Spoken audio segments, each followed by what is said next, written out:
notre parole, on a des idées et il faut les défendre. C'est aussi pour ça qu'on fait de l'art.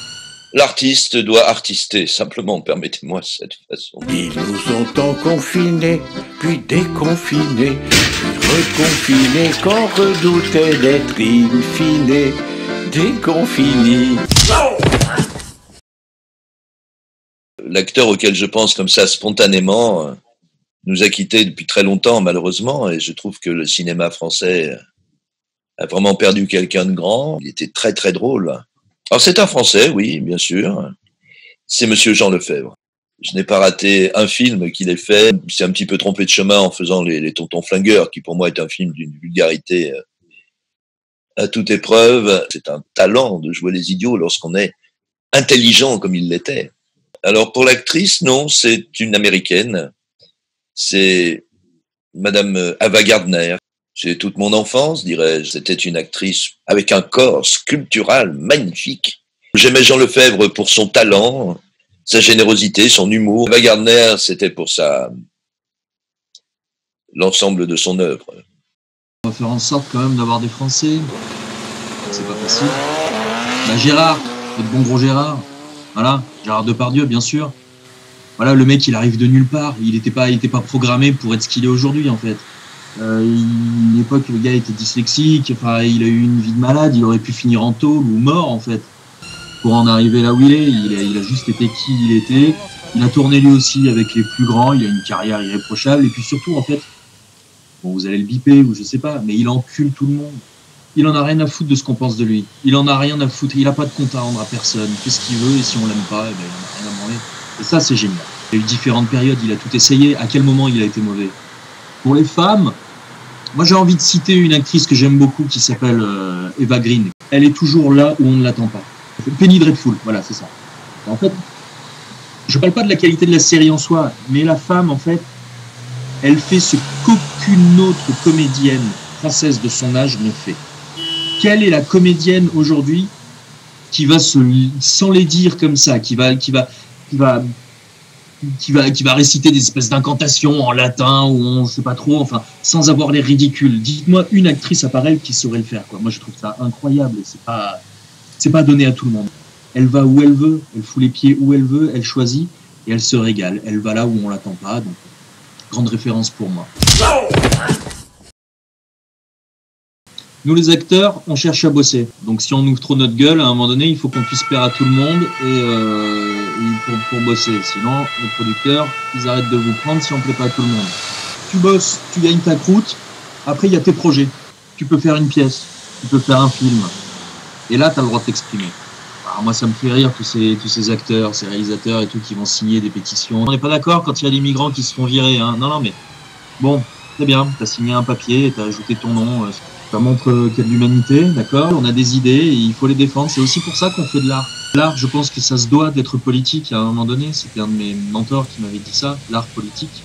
Surtout pas se brider et se censurer. Je pense notamment à un réalisateur que j'aime beaucoup qui s'appelle Robert Guédiguian, qui fait des films très engagés pour le coup, et qui a une parole très engagée et qui ose ouvrir sa gueule. Il ose mettre les pieds dans le plat. Et c'est le genre de mecs qui font plaisir dans le cinéma français. Malheureusement, on n'en parle pas assez. Il est trop rare en interview, lui et sa femme. Ah, cette question revient souvent. On me la pose d'ailleurs souvent.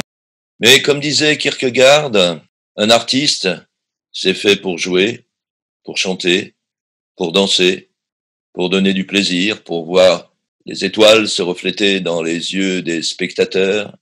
Ce n'est pas pour ouvrir sa bouche afin de défendre qui que ce soit. L'artiste a beaucoup d'autres choses à faire, tellement plus poétiques, tellement plus réelles que cette réalité qui nous submerge tous les jours. Je le cite de mémoire, bien évidemment. L'artiste doit artister, simplement, permettez-moi cette façon de parler. Cette licence, ce n'est pas un politique. D'ailleurs, la politique ne m'intéresse guère. Je pense qu'un artiste doit se contenter humblement de faire le mieux possible son travail, déjà qu'il le fasse bien. Comme disait Louis Jouvet, il ne faut pas regretter, il faut agir. Évidemment, je peux regretter le temps des années 30, que je n'ai pas connu, je vous rassure. Mais je pense qu'il y avait beaucoup plus de liberté au niveau de l'art. L'art était beaucoup plus compris qu'aujourd'hui. Aujourd'hui, nous avons surtout des séries télévisées indigestes que les jeunes se pressent à regarder en permanence. Les jeunes n'ouvrent plus un livre, ils ne lisent plus. Je pense qu'on est en train de perdre notre langue, qui est quand même le ciment de notre civilisation. Je vais citer l'Internationale, et pourtant, je vous rassure, ce n'est pas du tout ma couleur politique, mais du passé, faisons table rase. Eh bien non, justement, il ne faut pas faire table rase du passé. Il faut se servir du passé pour vivre le présent et faire des projets pour l'avenir. Je ne sais pas encore si je suis complètement convaincu par le prétendu réchauffement de la planète, mais puisque tout le monde le dit, je me range à la majorité. Oui, j'ai un peu peur pour mes enfants, donc pour moi, cette époque actuellement, aujourd'hui, à l'instant T, est une époque de merde. C'est une grosse bouse. Avec l'année qu'on est en train de vivre, je ne vais pas vous dire que c'est la joie quand même. En attendant, c'est notre époque. On va pas commencer à vivre dans le passé et dire que c'était mieux avant. Ce qui est intéressant, c'est ce qu'on va faire aujourd'hui de notre monde. C'est l'époque où je suis en train de vous parler depuis ma webcam sur mon ordinateur en étant voilà, chez moi. On s'en réjouit ou pas. Moi, ce qui me choque le plus, en fait, c'est quand je vois des gens qui traversent la Méditerranée et qui crèvent et qu'on est en train de se dire est-ce qu'on les reçoit chez nous, est-ce qu'on les envoie en Italie, est-ce qu'on les envoie au Portugal ou en Espagne. Je pense qu'on a un peu perdu de notre humanité là-dedans. Je pense que c'est un peu dégueulasse aussi de laisser Bolsonaro faire ses conneries au Brésil. Enfin, Greta Thunberg, mais vous voyez ce que je veux dire. Après, c'est à nous de nous prendre en main, justement, à nous de nous exprimer, à nous d'essayer de faire sortir notre voix à travers peut-être des films, du théâtre, des photos, s'exprimer à travers des livres, à travers la culture, justement. Aujourd'hui, malheureusement, on est sur la culture du divertissement, de l'abêtissement des masses. Ça, c'est quelque chose de plus problématique. Qu'est-ce qu'on fait aujourd'hui de notre monde ? Bon, aujourd'hui, on peut pas faire grand-chose, mais il faut pas lâcher le morceau. Non, je vais vous dire la vérité, je suis pas vegan. J'aime la bidoche avec un bon verre de rouge bien crasseux, voilà. Bon, je vous avoue que là, ça fait 2 ans que je suis avec ma copine et qu'elle l'est par contre, donc je fais attention et qu'on mange ensemble souvent, donc les gratins de légumes, des choses comme ça et tout. Bon. La bêtise, c'est pas de bouffer de la viande, c'est quelle viande on bouffe. En fait. C'est des poulets qui voient jamais la lumière du jour et à qui on file des hormones. Peut-être manger moins de viande et manger de la meilleure viande. Après, bon, je vous avoue, un bon petit sauce fermier de chez Derrière les Fagots avec un bon verre de rouge et des copains.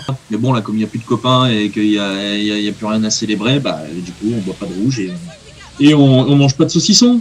Vu les gratins de légumes, hein, on aime ça. Alors là, permettez-moi de m'insurger contre cette mode du véganisme. Les gens ne mangent plus de gluten, ils ne boivent plus de lait, ils ne mangent que des graines. On a toujours mangé de la viande. C'est l'aliment principal de l'être humain. J'ai commencé à manger de la viande tout petit et je mangerai de la viande jusqu'au bout. Non, j'aime trop, comme on dit vulgairement, la barbaque. Alors je n'en mange pas tous les jours, je vous rassure. 4 à 5 fois par semaine, cela suffit. Non, je ne suis pas végane. Non, je ne le serai jamais. Non. Faites-moi rire. On a tous une chanson de secours parce que parfois on entend des daubes à la radio ou à la télévision ou dans la rue. Et elles vous rentrent dans la tête et n'en sortent plus. Et moi, ma chanson de secours, quand on se promène au bord de l'eau, au trémolo des petits oiseaux, on a le cœur plein de chansons, le nous met tout à l'envers, et le bonheur nous coûte pour pas cher. Chagrins et peines de la semaine, tout est noyé dans le bleu, dans le vert. Un seul au bord de l'eau, etc., etc. Cet extrait de La Belle Équipe, le film du Vivier, je crois, il me semble, de mémoire. Parfois, comme disait le général de Gaulle, la vieillesse est un naufrage. Mais je vous rassure, je sais nager. J'irai sur Killing in the Name, voilà, Rage Against the Machine. Un son incroyable, capté début des années 90, je crois qu'on est en 80. Entre 90 et 92, je crois, un truc comme ça. Puis une basse, une guitare, une batterie et un braillard. Incroyable. Pour moi, une personne aujourd'hui dans un pays plus ou moins civilisé qui ne connaisse pas ce morceau. Un son incroyable qui vieillit pas. Puis bon, un texte totalement engagé, quoi. Encore mon père, les acteurs qu'on connaît. Ils diront, c'est quoi cette musique de sauvage, on comprend rien, pourquoi ça crie, pourquoi c'est fort, où est la mélodie. où est le texte, où est voilà. Ça raconte une histoire aussi. Et puis ça raconte pas hein, les fleurs bleues qui poussent, une espèce de Madeleine de Proust quand on partait sur les chemins. Hein, voilà. Donner la musique, comme tout art, se doit de raconter quelque chose, doit faire grandir, doit faire avancer. On est dans le vrai, quoi. On est dans l'incisif. Et là, ça pète des troufions, moi, je peux te le dire. Déconfini.